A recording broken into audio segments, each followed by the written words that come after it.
Podcast metro app এখনই download করুন এবং পান 5% ডিসকাউন্ট।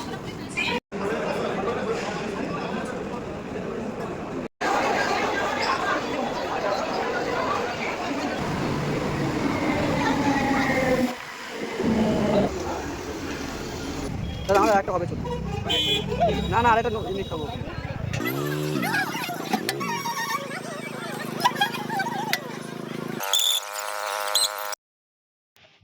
আসসালামু আলাইকুম এভরিওয়ান, কেমন আছেন সবাই? আশা করি মহান আল্লাহ তাআলার অসীম রহমতে তোমরা সকলে অনেক ভালো আছো। আজকের আমাদের ক্যাম্পাসে ছিল ইফতার মাসজিদ। আমাদের ক্যাম্পাসটা হলো আলিয়া ইউনিভার্সিটি পাকসার্ভিস ক্যাম্পাস, চিত্তরঞ্জন হসপিটালের কিছু কাছাকাছি।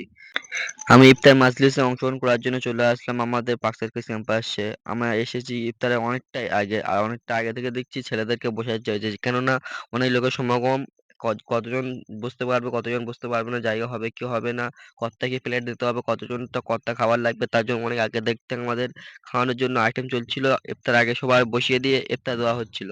তারপর মাগরিবের নামাজ হলো। তারপর ওখান থেকে আমরা চলে আসলাম বাইরে। ইফতার করার পরে এসে দেখলাম গ্রাউন্ড ফ্লোরে পরিষ্কার করা হচ্ছে। গ্রাউন্ড পরিষ্কার করার পর সকালে দেখে ফটো তুলছে অনেক ছেলেরা। গ্রাউন্ড ফ্লোরের নিচে দেখলাম লাইটিং করছে, মাশাআল্লাহ খুবই সুন্দর লাগছিল এগুলি। ভিডিওটা যদিও অনেক লেটে আপলোড করা হচ্ছে, কেননা ভিডিওটা যেদিন শুট করা হয় সেদিন ডেটটা ছিল, ইফতার মাসজিদটা ছিল যে ডেটে, সেটা হলো 12ই মার্চ, 12 তারিখে মার্চ মাসে। গ্রাউন্ড ফ্লোর এসে দেখলাম খুব সুন্দর দেখাচ্ছে, তাই আমি সেখানে গিয়ে কিছু ভিডিও ফটো তুললাম। তারপর আমরা ওখান থেকে বেরিয়ে যাব জাকারিয়া স্ট্রিট, যেটা রমজান মাসে খুবই বিখ্যাত। তার জন্য আমাদের ক্যাম্পাস থেকে জাকারিয়া স্ট্রিট প্রায় অনেকটা দূর, তাই সেখানে টাইম আর বেকার নষ্ট না করে আমরা বেরিয়ে পড়লাম জাকারিয়া স্ট্রিটে যাওয়ার উদ্দেশ্যে। তার আগে আমরা চলে গেলাম শিয়ালদা স্টেশনে, সেখান থেকে মেট্রো ধরে যাব। তারপরে গিয়ে দেখলাম ট্রেন আসতে একটু বাকি আছে, তাই একটু ভিডিও করছিলাম সেখানে।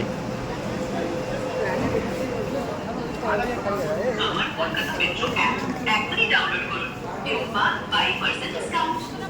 স্টেশনে পৌঁছানোর আগে অ্যাপ থেকে টিকিট কেটে সময় মতো তারপর ট্রেন চলে আসলো। ट्रांजिस्टर आदि को न छुएं, क्योंकि वे बम हो सकती हैं और इसकी सूचना तुरंत ड्यूटी। বর্তমানে আমি এখন আছি সেন্ট্রাল মেট্রো স্টেশন। এখান থেকে জাকারিয়া স্টেট 5 মিনিট মতন লাগবে, বেশি লাগবে না। বলে রাখি যে শিয়ালদা থেকে ডাইরেক্ট কিন্তু সেন্ট্রালের ট্রেন আসবে না, মাঝখানে নেমে এসপালাইন থেকে ট্রেন চেঞ্জ করতে হবে। এপারের রুট আলাদা, ওপারের রুট আলাদা, কেননা এপারের রুটটা হচ্ছে গ্রিন লাইন, ওপারে হচ্ছে ব্লু লাইন। শিয়ালদাতে যে রুটটা আছে ওটা হচ্ছে ব্লু লাইন, হাওড়া স্টেশন থেকে নিয়ে সেক্টর 5 পর্যন্ত।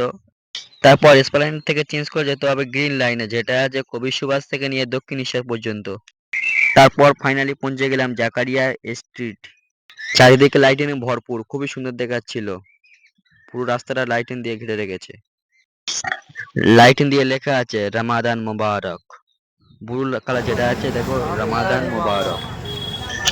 এখনই এবারে দেখো কি স্পষ্টভাবে বোঝা যাচ্ছে রামাদান মোবারক। তারপর ওখানে বেশি দেরি না করে সামনে দিকে আগাতে থাকলাম। দেখলাম পুরো জাকারিয়া স্ট্রিটটা গোটা ঘুরে দেখতে লাগলাম কেমন লাগছে। আমি আর আমার ফ্রেন্ড ছিলাম। কলকাতায় প্রতিদিন মার্কেট বাজারে প্রচুরটাই ভিড় হয়, তাছাড়া আবার রমজান মাসে বিশেষ করে এই জাকারিয়া স্ট্রিটে খুবই ভিড় হয়, বিশেষ করে রমজান মাসে। এখানে অনেক দূর দূরান্ত থেকে লোকরা আসে, ঘুরতে আসে। হালিম, অনেক কিছু রমজান মাসে বিশেষ বিশেষ কিছু পাওয়া যায়, যেমন মোহাম্মদের শরবত। জাকারিয়া স্ট্রিট এত ফেমাস হওয়ার কারণ হচ্ছে ওখানে আছে নাকোদা মসজিদ, তাই বেশি না দেরি না করে নাকোদা মসজিদে চলে আসলাম। এসে দেখলাম চারিদিকে সবাই ফটো ভিডিও করছে, আমিও একটু ফটো ভিডিও করে নিই। সত্যি রাতের বেলা খুবই সুন্দর দেখাচ্ছিল।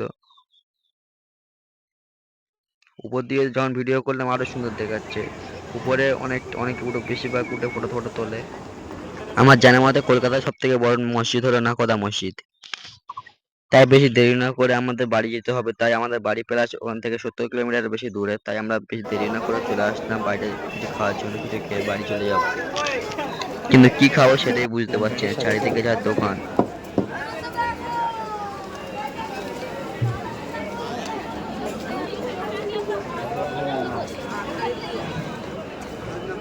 তারপর চারিদিকটা ঘুরতে লাগলাম, কি কি আছে, কোন দোকানে গিয়ে খাওয়া যায়, চারিদিকটা ঘুরে দেখতে লাগলাম।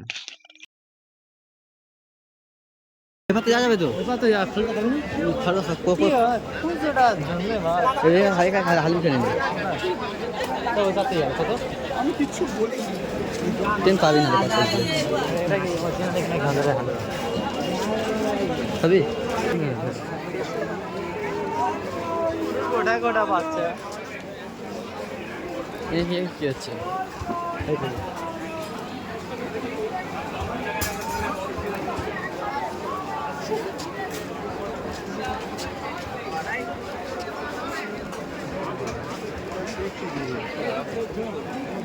তারপর হালিম খাওয়ার জন্য এই দাদাটার কাছে চলে আসলাম। আমাদের একটা হবে চলবে না না আরেকটা এমনি খাবো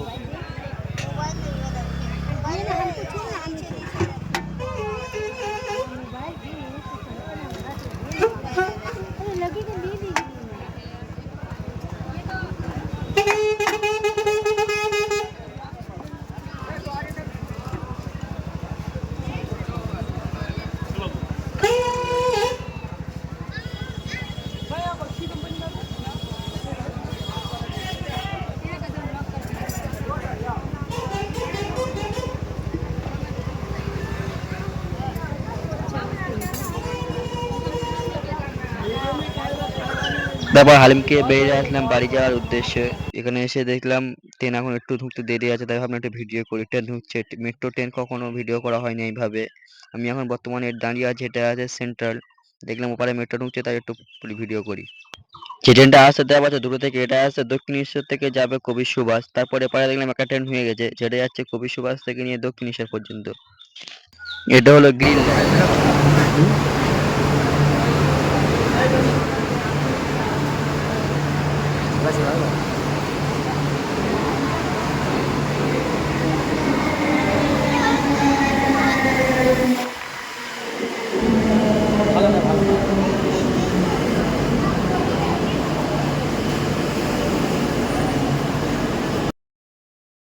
তারপর চলে আসলাম এসপ্ল্যানেড। এখান থেকে ট্রেন ধরে যাবো শিয়ালদা, শিয়ালদা থেকে লোকাল ট্রেন ধরে আবার তারপরে বাড়ি যাব। যে শিয়ালদা থেকে আমাদের বাড়ি লোকাল ট্রেন যেতে হবে প্রায় 60 কিলোমিটার পর্যন্ত।